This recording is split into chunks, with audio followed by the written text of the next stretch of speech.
Assalamu alaikum wa rahmatullahi ta'ala wa barakatuhu. Yau ma ina wa kowa barka da warhaka kuma barka da kasancewa a wannan lokaci. Kamar yadda muka tsaya muku da bayanin kan abubuwan da za su faru daga shekara 1 zuwa shekara 11 a duniya, yau ma za mu ci gaba daga inda muka tsaya kamar haka. Na farko, New World Order. New World Order. Wannan sabon salo ne na shafin rayuwa bai ɗaya, ƙarƙashin doka ɗaya ta ƙanƙanta mutane a kan doron bayan bautar wasu shugabanni wanda za su riƙe da komai na duniya a tsarin fanɗarewa Ubangiji Allah. Za su fanɗarewa Ubangiji kuma za su ɗaura mutane a kai kuma dole sai an bi. One World Government. Duniya za ta koma ƙarƙashin gwamnati ɗaya, ƙwaya ɗaya rak. One World Cashless Currency. Duniya za ta koma amfani da kuɗi guda ɗaya tak, kuma kuɗin za su koma cikin wayoyi da kwamfutoci, wato za a daina ganin kuɗi a takarda har abada. Abin da ke faruwa shine za a daina riƙe kuɗi a hannu, kuɗi zai koma sai dai ka yi amfanin transfer, ka je banki da sauransu. Tun daga farkon rusa wannan tsarin na riƙe kuɗi shine suka ƙirƙiro banki BBN. Ana yin amfani da banki, za ka ga ko kuɗi za ka je ko abu ka je siya za ka ba da ATM card, wani ma sai ce ya daɗe bai riƙe kuɗi masu yawa a hannunsa ba, kamar irin manyan masu kuɗi za ka ga masu fishari wani ma ya yi wata 6 bai riƙe kuɗi a hannunsa ba, sai dai transfer. To a cikin wannan yanayin da ake ciki ne kuma aka ƙara fito da cryptocurrency.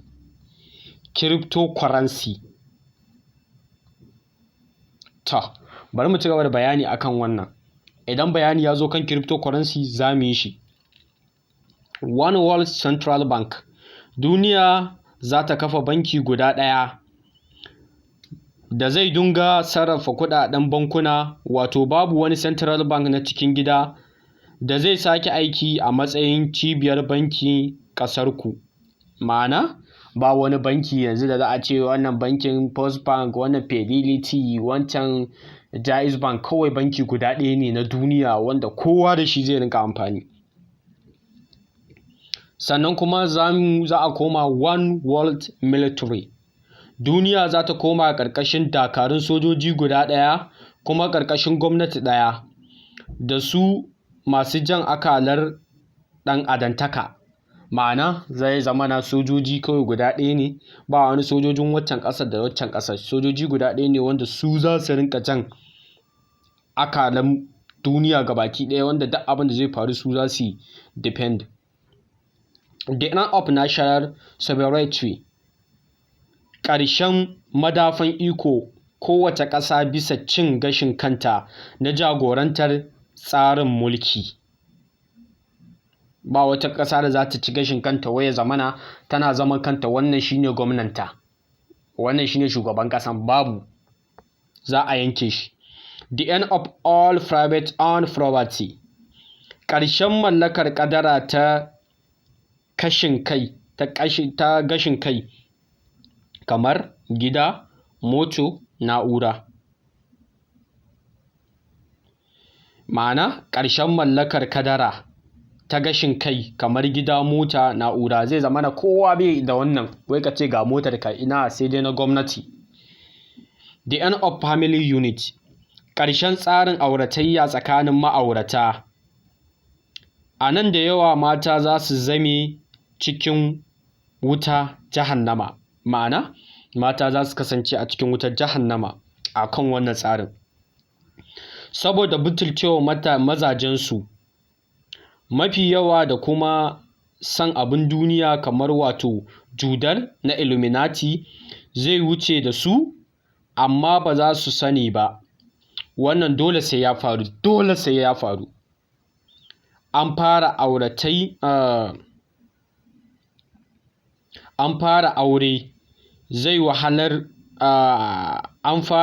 aure zai wahalar yiwuwa nan gaba kaɗan. Mataye za su dinga kashe aurensu kuma mataye za su rasa mazaje na ƙwarai. Ma'ana mata za su rasa mazaje na gari. Nagarin kuma za su dinga raina su. Idan mace ta samu miji na gari za ta raina shi ta daina ganin mutuncinsa. Har sai Allah ya ƙwace mazajen daga hannunsu. Idan Allah ya ƙwace mazajen daga hannunsu, su na ƙwaran, sun koma suna nema ba za su samu ba kuma. Wannan abin yana faruwa kuma a yanzu haka. Abin da ke faruwa kenan, mace tana da mijinta na gari ba za ta mai ladabi da biyayya ba. Wannan dole sai ya faru kuma ma ya fara faruwa. Mata za su nemi su zauna zaman kansu, za a dinga amfani da su wajen hajar sana'o'i, daga baya za su zama condemn bayan corporate sun gama da su. Amma mata masu haƙurin bin Allah, wannan ba zai shafe su ba. Amma fa kaɗan ne wa'innan masu tsoron Allah. Bi ma'ana irin wannan hanya da zai zo mace ta rinka cin gashin kanta, ta ci komai za ta iya yi wa kanta, babu wani, ba za ta yi aure ba tunda tana samun kuɗi, to fa zai faru kuma ma yana kan faruwa yanzu haka maganar da nake muku. Idan kuma kamfanin ko ma'aikatan da suke wa aiki suka gama cin gajiyarsu sai su sallame su, su koma suna garari, ka ga mace ta koma tana yawon bara. The population control of populations, growth and population density. Rage yawan mutanen duniya saboda tsarin sarrafa albarkatun ƙarƙashin ƙasa, wanda mafi yawan musulmi da kuma matalauta suka zama ci ma zaune, wanda ba sa komai sai haihuwa, wanda ba ta kawo wa duniya mabiya judal alfanu ana ciki. Ma'ana abin da suke nufi cewa za a rinka rage mutane kamar irin 'yan ƙauye, su ba su san komai ba sai dai su yi bautar Ubangiji, su yi noma, to za a rage su. Wa'innan su wai ba su da amfani, kawai dattin duniya ne. Da kuma inda ga ma'adanai na talakawa ne ba za su iya zuwa su haƙa ba, to za a rinka kashe talakawan wurin don a amfana da wannan abin. Kuma hakan na faruwa yanzu. Mandatory multiple vaccines, ƙarshen haife-haife da kuma tursasa adadin mutane masu amfani a gare su za su yadda su zauna a duniya ana ciki ma yanzu. Mutumin da zai musu amfani, kamar misali ɗan boko wanda koyaya ne za su amfana da shi, to shi ne za su yadda ya zauna a duniya kuma ya rayu. Idan za ku lura yanayin kashe-kashen da ake yi a yanzu, za ku ga banda wayayyun mutane ake kashewa 'yan boko, sai dai 'yan ƙauye waɗanda ba su san komai ba, ba su ci ba, ba su gani ba, ba su ci ba, ba su sha ba, su ake kashewa. Universal incomes austerity, ƙarshen wadaƙa da kuɗin bai ɗaya na duniya, sai dai ƙarƙashin sabon tsari na magami. Wani wadaƙa da kuɗi, wannan duk zai kawo ƙarshe. Microchip society for purchasing, travel tracking and controlling. Za a sa wa kowa card memory a cikin ƙwaƙwalwarsa, kuma zai installing ya haɗu da central server ta duniya. Haka ne za a dinga sarrafa ƙwaƙwale da zukata akan irin tsarin rayuwar zamantakewa ta duniya ta bai ɗaya. Wannan dole sai ya faru. Ku tashi ku daina bacci. Wannan dole sai ya faru. Za a sa wa mutane ƙwaƙwale, abin da memory a cikin ƙwaƙwalwarsu zai yi installing, sai abin da ake so su yi za su yi. Kuma wannan sai ya faru. Ku rubuta ku ajiye. Saboda haka jama'a mu tashi mu daina bacci, mu farga mu san me yake mana ciwo. Saboda kowa sai an samu memory na abin da suke so su yi. Saboda ma yanzu haka idan za ku lura tsarin ya fara tafiya cewa wai za a rinka yi wa ɗalibai binciken ƙwaƙwalwa. Kun ga wannan hanya ce wanda za a rinka sa abin nan, hanyar ta fito kenan. Sai kuma internet, sabon tsarin amfani da government rights children.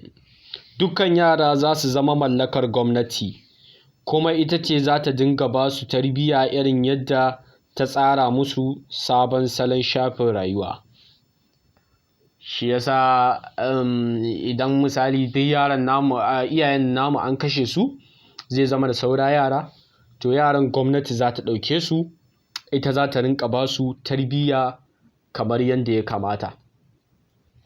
To idan kuka tsaya kuka lura da bayanan da muka yi a kan wannan abubuwan, za ku gani da kyau duk wani abu da muka faɗa yana faruwa a wannan lokutan.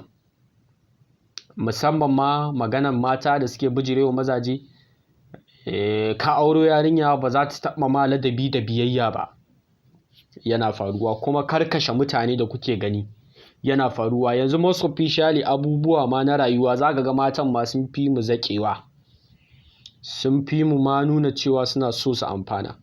To ku ci gaba da kasancewa tare da mu a wannan YouTube channel ɗin. Za mu rinka kawo muku labarai waɗanda za ku amfana da su na rayuwar duniya, kuma waɗanda idan kuka bi su insha Allahu za ku fuskanci yanayin rayuwa take tafiya. Ku danna mana subscribing Wisdom TV, ku danna mana subscribing da liking, kuma ku yi sharing domin 'yan uwa su amfana.